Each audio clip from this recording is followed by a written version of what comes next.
Good morning, and welcome to AI Daily for Saturday, July 11th, 2026. Here's your top story. A 50-year-old math problem, one that has resisted some of the sharpest minds in graph theory since the 1970s, may have just been cracked.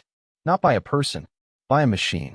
OpenAI says its new GPT-5.6 Sol Ultra, running 64 copies of itself in parallel, produced a full proof of the Cycle Double Cover Conjecture in under an hour.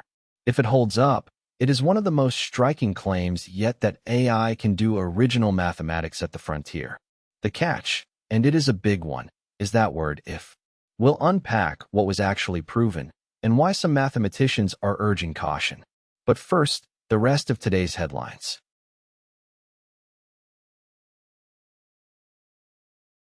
We start with the story we opened on, because it is the tech moment of the day. The Cycle Double Cover Conjecture is a classic problem in graph theory, posed back in the 1970s. It asks whether every bridgeless graph can be covered by a collection of cycles so that every single edge is used exactly twice. Simple to state, brutally hard to prove, and open for roughly 50 years. On Thursday, OpenAI made GPT-5.6 Sol Ultra generally available. A day later, a researcher posted that the model had generated a proof using 64 subagents in just under an hour, and OpenAI published the full write-up. Now the caution, and it matters. The proof is not written in a formal language like Lean, so no computer has checked it line by line, and no credentialed mathematician has yet confirmed it is correct. As one skeptic put it, it is easy to produce a plausible-looking document that hides a subtle mistake, and frontier labs have overstated math breakthroughs before. So, extraordinary if true, but unproven until the wider community verifies it. That verification is now the story to watch.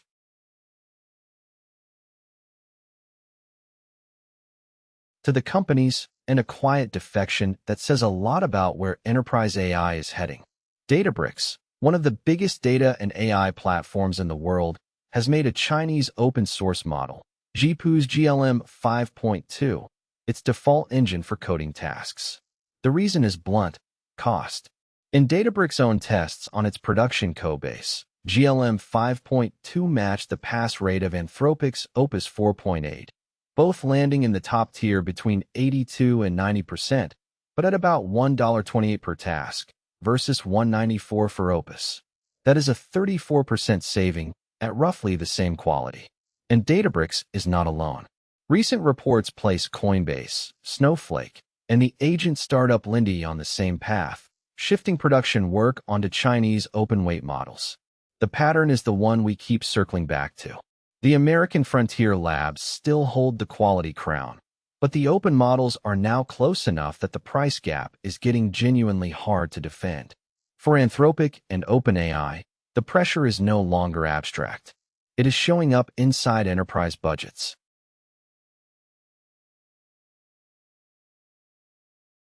In products, a look at what it really takes to make AI feel instant for the toughest users imaginable, 5-year-olds.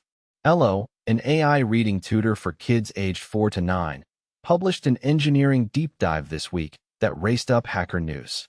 Their core problem is that a child learning to read will not wait. A 2-second pause, nothing to an adult, is long enough for a young kid's attention to wander and for learning to simply stop. So Elo engineered its entire system around a response time under 1 second, using custom speech models trained on more than 100,000 hours of children's audio. The hardest part is safety. Their content safety classifier alone can take up to a second to run, so they had to redesign the pipeline to run those checks in parallel rather than one after another. It is a sharp reminder that as AI moves out of chat boxes and into live voice, latency stops being a technical detail and becomes the product itself.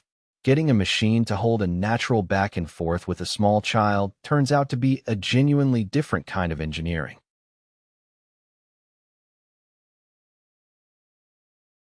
On policy, the shape of America's approach to AI is coming into focus, and it is deliberately light touch.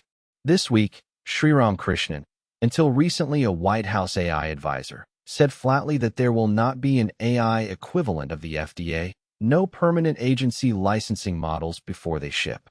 President Trump echoed the theme, saying guardrails should be kept to an absolute minimum so American companies are not handicapped against China. But light touch does not mean hands-off. The administration has made clear it will still use executive power and export controls to delay individual models judged to pose national security risks, the very mechanism widely read as being behind the government's earlier hold on some frontier releases. So the emerging picture is a dual track, minimal broad regulation, paired with targeted, case-by-case intervention right at the top of the capability curve. And one hard date still looms on the calendar. The White House is expected to publish its voluntary standards for frontier models by August 1st, and that framework could set the tone for years.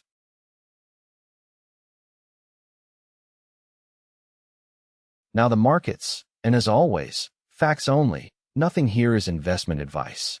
Remember the brutal chip sell-off that opened this month, when fears of an AI compute glut wiped hundreds of billions off semiconductor stocks and even forced an emergency pause on South Korea's market.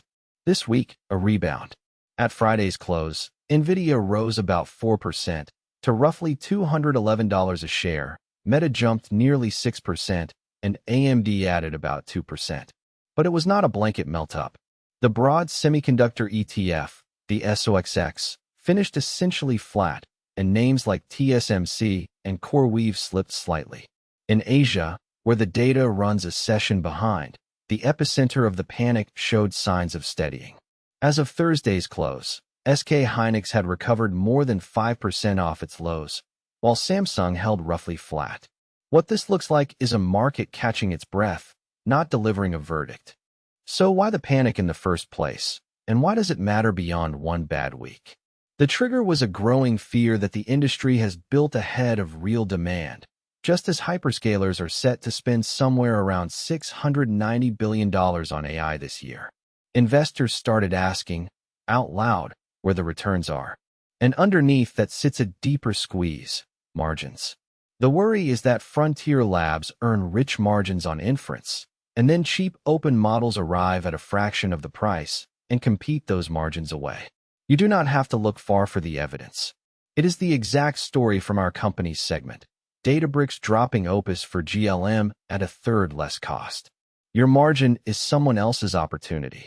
For balance, the open models still trail on some frontier capabilities, and the spending is not actually stopping.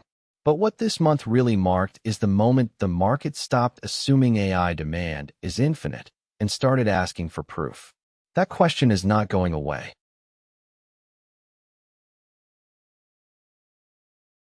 Finally, what to watch?